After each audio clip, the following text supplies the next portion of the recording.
بسم اللہ الرحمن الرحیم۔ جناب چیئرمین صاحب، بابر اعوان صاحب نے اور جناب سلیم مانڈیوالا صاحب نے بات کی ہے نیب پر، اور پاکستان کی سیاست میں اور خاص کر ایوان کے اندر یہ تماشا پوری قوم ایک عرصے سے دیکھ رہی ہے کہ آج اس ایوان میں جو گفتگو، جو بیانیہ اور شکایات پیپل پارٹی اور مسلم لیگ کو ہے، کل جب پی ٹی آئی اپوزیشن میں تھی یہی بیانیہ ان کا تھا، اور جو جواب بابر اعوان صاحب نے حکومت کی طرف سے دی وہی جواب ماضی میں پیپل پارٹی اور مسلم لیگ کی طرف سے دیے جا رہے تھے۔ اور یہ ایک اور دلچسپ منظر ہے کہ جناب بابر اعوان صاحب ماضی میں پیپل پارٹی کی حکومت تھی تو جس طرح وہ بہترین وکالت پی ٹی آئی کی حکومت کا کر رہے ہیں اسی طرح بہترین وکالت وہ پیپل پارٹی کی طرف سے بھی کرتے رہے۔ یہ ایک اچھے وکیل ہے، بہترین وکیل ہے، اور اس پر داد دینا چاہیے۔ میں عرض کرتا ہوں کہ جناب چیئرمین صاحب، آج ہم نیب پر بات اگر کریں گے تو آپ کی اس کرسی پر جناب رضا ربانی صاحب موجود تھے، اور اس وقت بھی ہمارا مطالبہ یہی تھا کہ نیب پاکستان کے کسی معزز شہری پر پہلے الزام لگاتا ہے، میڈیا میں بدنام کرتا ہے، اور مجھے یاد ہے یہاں جناب حاصل بزنجو صاحب اس ہاؤس میں تھے اور وہ رو رہے تھے کہ میری بیٹی کو کالج میں ان کے کلاس فیلوز نے کہا کہ آپ کے باپ نے کرپشن کی ہے، اور ان کی جائیداد ہے گجرانوالہ میں، اور ان کی جائیداد ہے کوئٹہ میں، اور آج میں کس طرح اپنی بیٹی کا سامنا کروں، اور زمزم کے پانی سے نہا کر بھی میں اپنی بیٹی کے سامنے بات کروں کہ خدا کی قسم میں نے کوئی کرپشن نہیں کی ہے، لیکن نیب کے ایک سٹیٹمنٹ کی وجہ سے باقی دنیا تو کیا اپنے گھر میں بھی منہ دکھانے کا مقابل نہیں رہا۔ سراج صاحب، یہ موشن ٹاکڈ آؤٹ ہو چکا ہے، ایجنڈا پہ آ جائیں پلیز۔ میں بالکل آ رہا ہوں، جو آج کا ایجنڈا اس پہ بات کریں۔ میں چیئرمین صاحب بات کرنا چاہتا ہوں اسی پر کہ ہم جب قانون بناتے ہیں پریشر میں بناتے ہیں، دباؤ میں بناتے ہیں،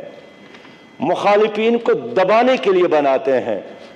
اور بابر اعوان صاحب کے اس موقف کا میں بھی حامی ہوں کہ نیب کے جتنے بھی قوانین ہیں یہ پرانی حکومتوں نے بنائے ہیں ایک دوسرے کے مقابلے کے لیے، ایک دوسرے کو ذلیل کرنے کے لیے، اور آج اسی میں وہ پھنس گئے ہیں۔ کیا اب وقت نہیں آیا ہے کہ ہم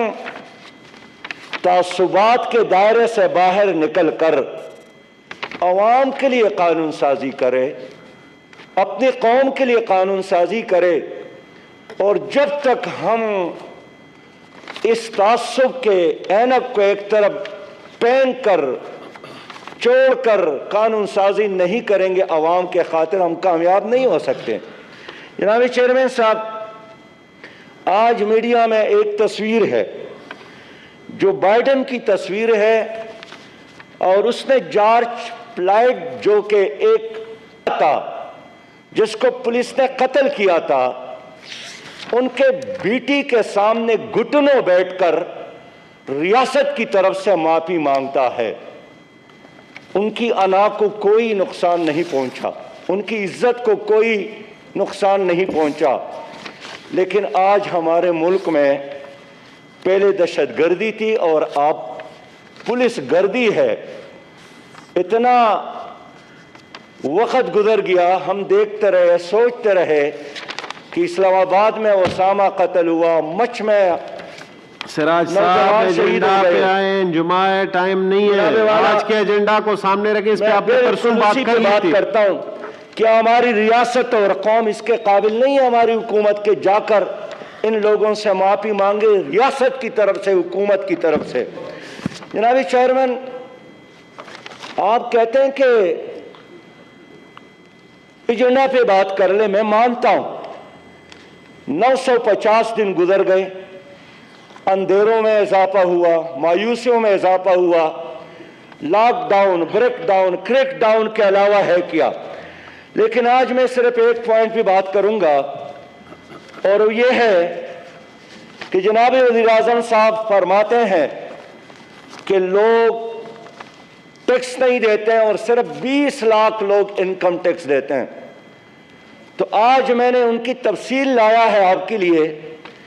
کہ ایک پاکستانی کتنے اقسام کا ٹیکس دیتا ہے.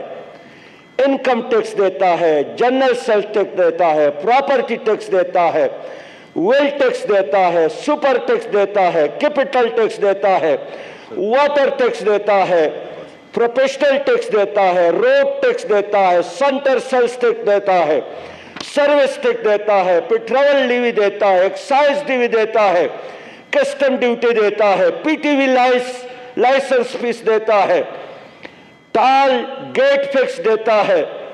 گورنمنٹ سٹیمپ ڈیوٹی ٹیکس دیتا ہے، ابیانہ اور زرعی زمین کے لیے پانی پر ٹیکس دیتا ہے، لوکل سیس ٹیکس دیتا ہے، ایجوکیشن ٹیکس دیتا ہے، کپل پر بھی ٹیکس دیتا ہے. جناب والا، یہ کوئی 41 اقسام کا ٹیکس ہے جو ایک عام پاکستانی دیتا ہے.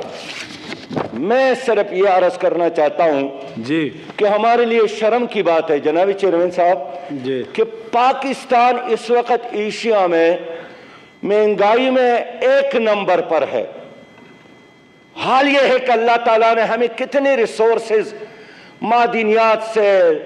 زرخیز زمین سے، پانی سے نوازا ہے، اور آج پاکستان میں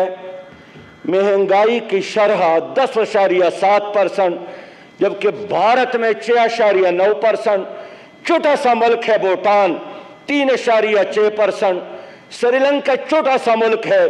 4.7% ہے. قوت خرید پاکستانیوں کا ختم ہوا ہے. آپ کا سوال یہ ہے کہ علاج کیا ہے؟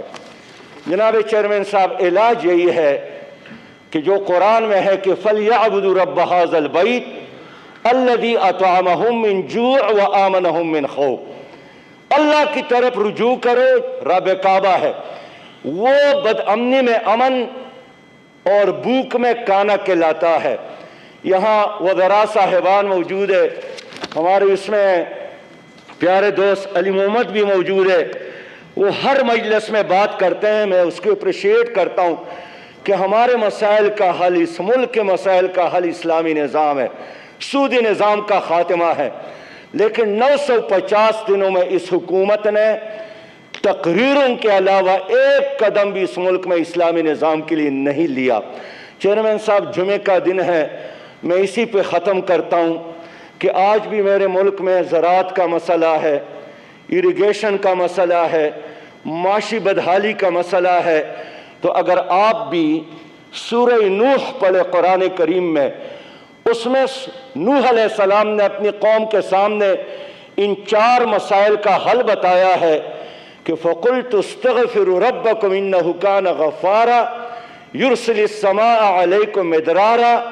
وَيُمْدِدْكُمْ بِأَمْوَالٍ وَبَنِينَ وَيَجْعَلْ لَكُمْ جَنَّاتٍ وَيَجْعَلْ لَكُمْ أَنْهَارًا. اے میری قوم، توبہ کرو، اللہ تمہاری گناہوں کو معاف فرمائے گا، تمہاری اوپر مسلسل رحمت کی بارشیں برسائے گا، اور تمہاری افرادی قوت میں اضافہ کرے گا، تمہاری معاشی قوت میں اضافہ کرے گا،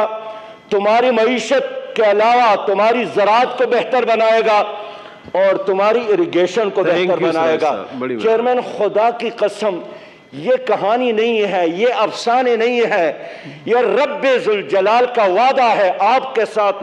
میرے ساتھ، ہر انسان کے ساتھ۔ اگر آپ اس نظام پر یقین رکھتے ہیں، ایمان رکھتے ہیں، تو چلے تجرباتی طور پر آپ اس طرف چل پڑے۔ اللہ رحیم و کریم مہربان ہمارے ان تمام مسائل کو حل فرمائے گا۔ بہت شکریہ۔